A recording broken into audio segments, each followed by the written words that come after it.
what people think of nonprofit board service and what it has been in the past as a social club reserved for people of particular backgrounds. That's not what it is. Nonprofits are facing the greatest challenges that they have in a generation. And we know that the single greatest lever that we have to address those challenges is the strength of the leadership that we have in place. And so if someone chooses to serve on a nonprofit board, they are taking on significant responsibility at a challenging time. And so the nonprofit boardroom is no longer for folks who want to sit around and read reports and have conversations that aren't going to make a real difference. It's for folks who want to dive in, build strategy, understand the context within which an organization is working, and really ensure its viability and success.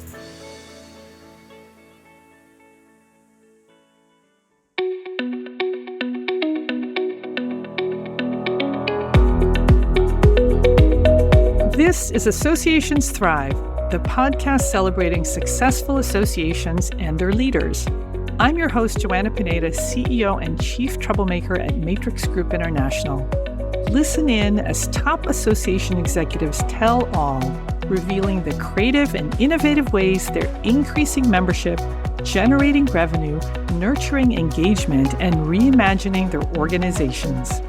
By the way, if you've launched a new initiative, created new member services, or updated your governance structure and are seeing great results, I want to hear your story, and so do my listeners. I'd love to have you as a guest. Go to podcast.matrixgroup.net and apply to be on Associations Thrive. Now let's dive into this week's show.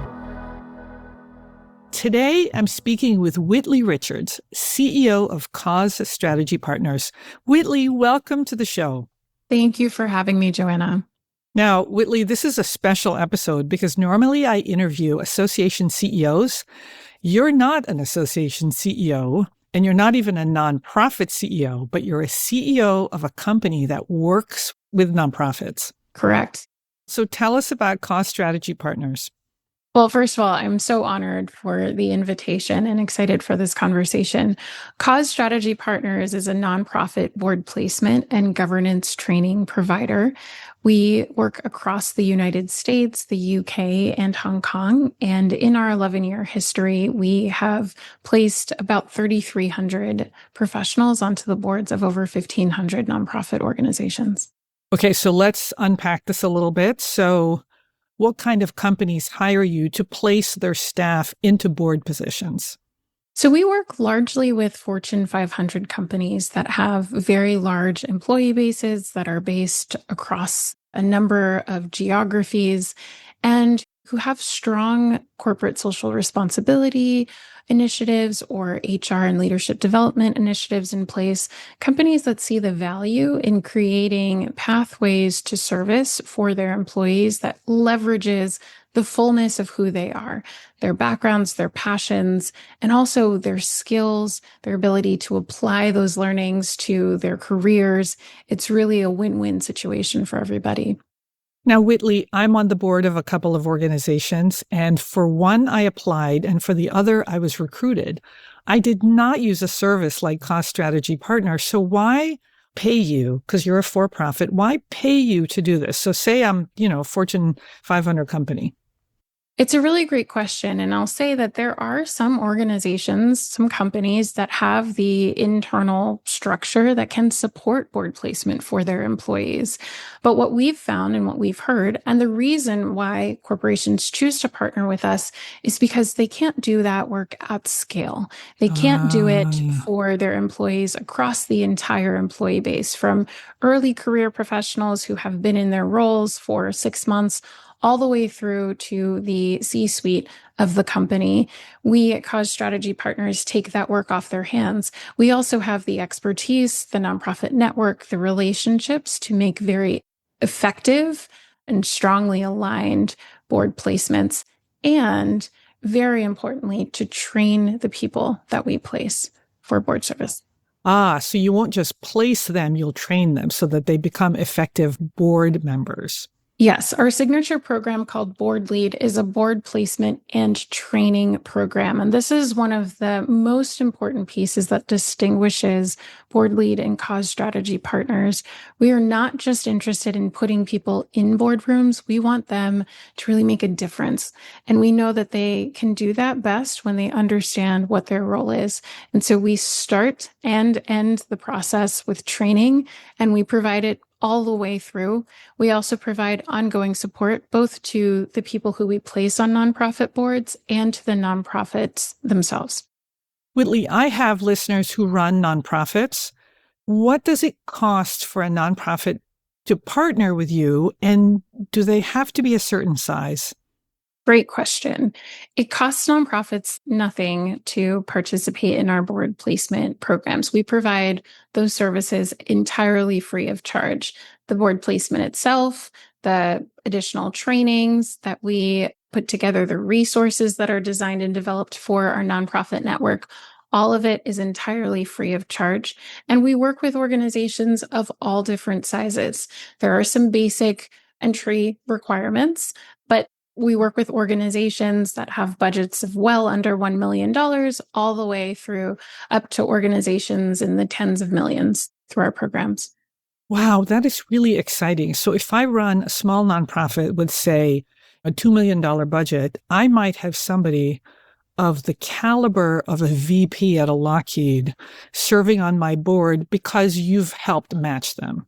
Yes, because we've identified, and in fact, because that person has identified your organization, your nonprofit, as one that is deeply compelling to them. And they have written to us about why they want to serve and how they expect that they're able to contribute. We've also assessed their ability to meet some of your development needs on your board. And we've made sure that there's alignment in terms of expectations, because we want to not just connect you with somebody who comes with, a particular brand or connections. We want to make sure that they are meeting a very specific need that your organization has. Wow, I love all this and I want to get into it a little bit more. But first, we have to turn to your journey. So, how do you get to become CEO of Cause Strategy Partners? Thanks for this question. And it's a question that I have asked myself recently quite a bit. The real through line in my career has been service. I started in the field of education, working both in the US and abroad, and also spent some time in the nonprofit sector, working for large social services organizations and nonprofits that welcomed new residents to the Washington, D.C. area or to the United States. And that's always been important to me to dedicate my life and career to be of service to other people, to feel like there was a connection between what I was doing and a better world. But it was a few years into my career that I decided that I wanted to go back to school, and I pursued my master's in public administration with a concentration on international policy and management. And it was in those international development courses that I learned about and became very curious about the role that business has really always played in conversations around sustainable development. And I became curious about this space that exists between the nonprofit and private and public sectors and how they all work together to achieve sustainable, really meaningful and permanent positive change. And so I actually started at Cause Strategy Partners as an intern while I was in grad school. I learned about this small startup company that was connecting corporate professionals to nonprofit organizations to serve in leadership, to leverage their skills, their resources, their networks to support those organizations. And I thought, how cool of a concept. So I served for one summer as an intern and have stuck around ever since. It has been 9 years at Cause Strategy Partners. Wow. And I have worn nearly every hat within the organization. Cause Strategy Partners was just 2 years old when I joined. And over the last 9 years, I've gone from co-developing that program that I mentioned, board lead, to overseeing all of our programs and services. And most recently, I was our chief operating officer. But I stepped into the CEO role on January 1st of this year. So I'm in month 4. Oh my God, Whitley. Okay, so you have to tell us the story. So you're a chief operating officer. Yeah. And what happens to the CEO that he or she said, Whitley, it's your turn? Yeah. Cost Strategy Partners was founded by Rob Acton, who had spent quite a bit of time in the nonprofit sector prior to founding Cost Strategy Partners, 11 years as an executive director, working closely with boards, and had this idea for an organization or program that would really strengthen nonprofit governance. And founded Cost Strategy Partners, led our growth over our first 10 years, and then decided, we have something really good going. And I'm ready to take a step back, support from afar, and to hand over leadership to someone on our team who has been with the organization from close to the very beginning. And I will say that that was not a decision that was made on a whim. These conversations have been happening for some time. Real development and real opportunity to learn all aspects of our business has been happening for several years. And so it was a real honor when Rob decided that he was officially ready to step out of that role, to be asked to step into it and to also feel prepared, both from the perspective of deeply understanding our programs and our history and our work and partnerships, but also feeling like I had been supported in developing the real expertise and skill that's needed to become an effective organizational leader. Now, I've had many guests on this podcast who were COOs and then became CEOs, and every single one of them said, I thought I knew the job, and then I became CEO, and it turns out it's really different. So what's the experience been like? It is so different. The things that make you a really good chief operating officer almost make you a bad CEO. And that might be a strong statement. I'm not sure that I 100% back that, but we got good at operationalizing things. We got good at getting into the weeds, making things happen, at focusing internally on our team and what the business needed. We played a behind the scenes role. And if we were good at that, if we enjoyed that, then, there was a real comfort that comes with being behind the scenes and knowing that we are responsible for making things work and the success of other people. As CEO, the orientation shifts entirely from inward to outward, from operational to strategic? Yeah, from building to talking about what we're building, from executing a vision to creating and communicating one effectively. And those skills, at least in my experience, I didn't practice quite as much in the COO role. That's not what the role required of me. And so there's a real stretching that's happening and a real opportunity for growth and to reinvent myself to an extent. Okay, so what are you doing to become a great CEO? What does that look like? Well, for one thing, I have always appreciated the power of mentorship and support and training. And so that continues to be hugely important to me. I began a journey with an executive coach a few months before I stepped into this role, and it continues. That has been transformative for me in terms of adjusting my mindset, helping me detect when I'm starting to think through things as a COO instead of a CEO.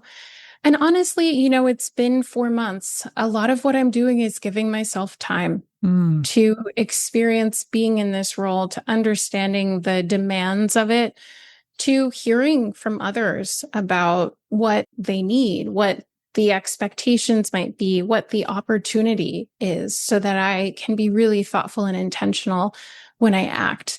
I feel so fortunate to be stepping into this role in an organization that I know so well, that I've grown alongside of. And so there's a real naturalness to this learning and safety, I think, that I feel within this organization to do some of that experimentation. And that really allows me to take risks, to be innovative, to design new partnerships. And those are the things that are really exciting about this opportunity. I love the idea that you have a coach. I've had many coaches. I still have many coaches. It's great. I have a business coach that I've had for over 20 years. And man, I credit the coaching with this company, Matrix Group, surviving all these different downturns. I had a podcast coach. I had a communications coach. I believe in coaching. I mean, it's not something that I've engaged in prior to this transition, but I can't imagine going through any major transition without the guidance and support of somebody who can provide an outside perspective and real expertise in developing leadership in a particular area. It's been a game changer. Are you reading or listening to things in particular that are helping you that maybe my listeners would be interested in? I've been doing a bit of reading. A book that I've just gotten into that I really, really enjoy is called Immunity to Change. And it speaks to how we talk to ourselves and the invisible forces that are impacting our ability to achieve the change that we're hoping to. And positive change, change that aligns with our values, aligns with the direction that we're looking to move in, but change that just feels distant or sometimes difficult to achieve. And it's been really wonderful to read that book and reflect on some of the change that we've talked about in my own thinking between being a COO and a CEO, but also organizationally. How do we bring the team that we had from yesterday? How do we develop that team into the team that we need for today? Well, Whitley, let's turn to Cost Strategy Partners. You've been there 9 years. What kind of growth have you seen in the organization? Yes, immense growth. When I started at Cause Strategy Partners, I was an intern. We were working in a shared office space. I think I was the fourth team member. And so there were just a few of us all working around a single table. It was very much that startup feel. And we were building Board Lead. We were growing the program from New York, where it started, to new geographies, to Chicago, to San Francisco. And it was an exciting time because we had moved beyond proof of concept and realized that there was something here, that we were really building something that was valuable to the nonprofit sector and to our corporate partners. In that time, what we've done is built on the foundations of those early conversations. We have always leveraged deep relationships. We have built and refined the technology that started in beta form in 2016 and is now the platform that allows us to bring this work to thousands of nonprofits and individuals at once. In that time, we've grown our team, we've grown our expertise. We are now serving folks, as I mentioned before, across the employee life cycle. And what I think that we've also really done is started a conversation. We've seen the dial move on the importance of board service as part of a leadership development or corporate citizenship strategy. Regardless of where it sits within a company, there is a growing appreciation for and belief in the power of nonprofit governance and of connecting corporate talent to nonprofit boards to really driving meaningful impact, meaningful change within the nonprofit sector and for the individuals who are serving on those boards. And doing that from a couple of geographies to now anywhere in the US and a couple of places outside of the US has been a wonderful journey to be a part of. I had Andrea Wood, who's CEO of the Association for Corporate Citizenship Professionals, and she said something that I thought was really amazing. She said that especially the younger employees of companies, they want to be affiliated with companies that they see as having a social responsibility agenda. And she actually said, even if they don't participate in the social responsibility programs, they want to feel like the company supports it and they want to see it. And she says that's growing. Is that what's fueling your growth? I think a good amount of it. There's certainly employee demand. There are folks saying, I see our leaders are serving on boards. I see our C-suite is serving on boards. I have 10, 15 years of experience and I'm not quite at the C-suite yet, but I have a lot to offer a nonprofit organization and I want to get there. How do I do it? And even earlier career professionals than that are saying, to your point, what's important to me is I think about my career, about my resume, about my professional legacy, is just to link it very closely to service. And that's certainly helping to form the culture that I referenced around a real value of nonprofit board service. We are also seeing in this age of AI that board service offers an opportunity for employees, for professionals to really build human skills, those skills that are complementary to what AI is bringing and doing for organizations. We want folks to continue to engage in human conversation, make connections across difference. We want them to practice skills of critical thinking and influence. And the nonprofit boardroom is a perfect place for that. And we want to bring that to more places. Our corporate partners have been behind our geographic expansion, and they continue to be. They continue to say, what we've done here is great. How do we bring this to more individuals? There's an article that came out in the New York Times yesterday about meetings and AI. And it said, we all hate meetings, but the practice of discussing, debating, cajoling, and deciding can't be done by AI. So we need to learn those skills. And it sounds like those are some of the skills that you're teaching these board members. Absolutely. And that they have a place to practice. It's not enough to talk theoretically about these things. I firmly believe that nonprofit boardrooms are some of the only places in society today where we are actually having meaningful, respectful conversation, heated conversation, difficult conversation across difference, across the political spectrum, across backgrounds and industries and ages, all in service of a common mission, something that we are all committed to. And that is powerful. It can't be replicated by AI. It's not happening in our private social circles. It's vital to our society. And it's another way that nonprofits are really leading the way for us, I think, in maintaining a civil society. Yeah. Talk to me about your Board Learn program. What do you teach these professionals so that they are effective and good board members? Like, what makes a good board member? Yeah, it's a great question. Well, there's kind of the technical definition, and I can share a little bit about what we teach. But when we ask our nonprofit partners, describe to us your favorite board member, the one that really stands out that you wish that everyone else on your board was more like. It's not that they come with a background in understanding nonprofit finance or that they even have a fundraising background. It's that they follow through on their commitments. It's that they attend every board meeting. It's that if they promise to do something for the executive director, they follow through. And so we work to establish a standard. We work to make it clear. What are you expected to do? We like to push folks beyond the baseline. We like to say, here's how you really distinguish yourself as a leader. And our data shows that about 40% of the folks that we place onto nonprofit boards step into leadership roles, officer positions, and the like on nonprofit boards within a year or two of joining the board. Oh my God. Which I think speaks to a really deep understanding of the commitment and willingness to follow through on it. But then we also teach background on, what are nonprofit organizations and the nonprofit finances and fundraising and the line between governance and management. This is really where the rubber meets the road in the boardroom.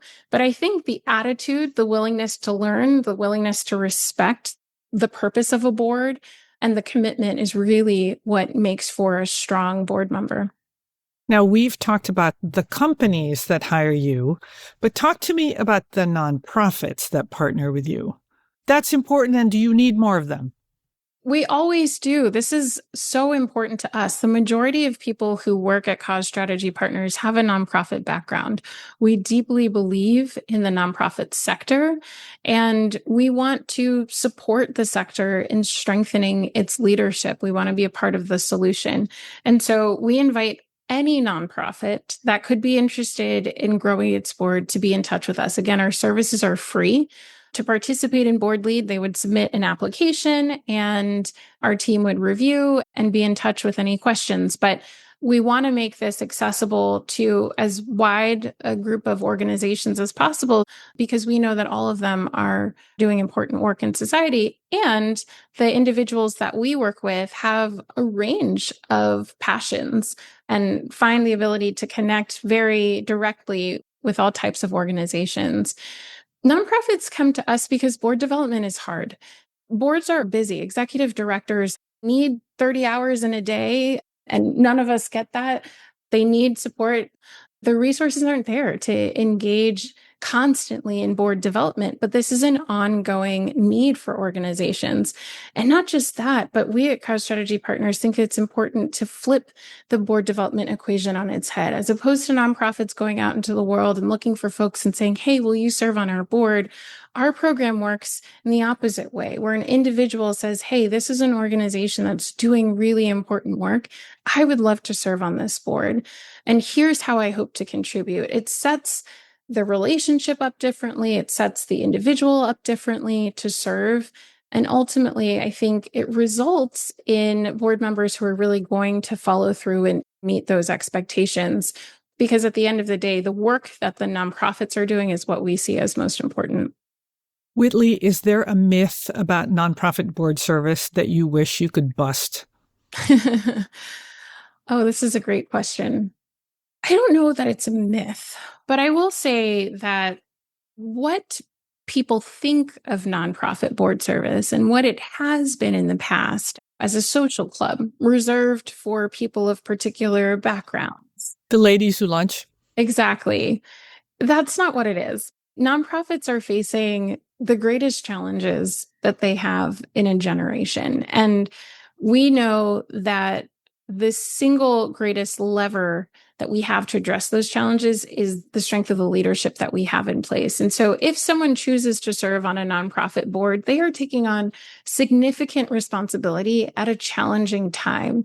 And so the nonprofit boardroom is no longer for folks who want to sit around and read reports and have conversations that aren't going to make a real difference. It's for folks who want to dive in, build strategy, understand the context within which an organization is working, and really ensure its viability and success. Whitley, this has been a terrific interview. We will put a link in the show notes to your website and to your application. And I guess I'm going to invite all my listeners to check it out because it sounds like you need amazing organizations to place these amazing individuals in. Absolutely. We welcome anyone to reach out. Please don't hesitate to be in touch with our team. We want to work with as many organizations as we can. Thanks for sharing your message. Thank you so much again, Joanna, for the invitation.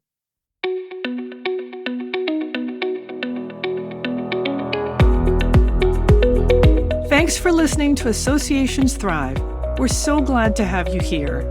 You know, my personal mission and the mission of my company, Matrix Group International, is to help associations and nonprofits increase membership, generate revenue, and thrive in the digital space. I want to hear stories of how your organization is thriving in today's challenging landscape. Please apply to be on my show by going to podcast.matrixgroup.net. By the way, do you need help with a digital initiative? Maybe it's a website redesign, a new membership database, or a hybrid meeting that you're planning. I'd love to connect with you.